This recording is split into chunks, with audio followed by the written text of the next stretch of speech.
Brum brum brum, nandito na naman si Machong Brum Brum. Ha ha ha! Hay mama! Ha ha ha!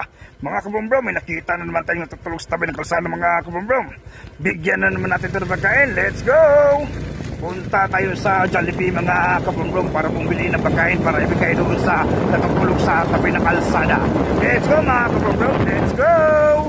Dito na tayo sa Jollibee mga kabrum-brum. Bibili na tayo ng pagkain para ibigay doon sa natutulog sa tabi ng kalsada. Let's go mga kabrum-brum. Asa ka tayo bibili na tayo ng pagkain. Let's go!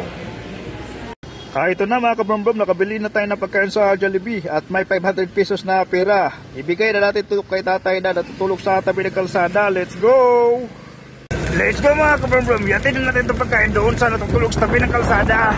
Tulong na naman tayo ngayong gabi mga kabrum-brum doon sa natutulog sa tabi ng kalsada.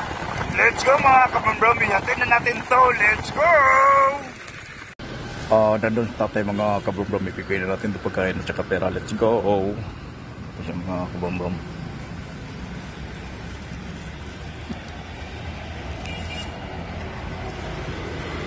Let's go mga kabrum-brum. Nabigay natin pagkain ka tatay. Let's go!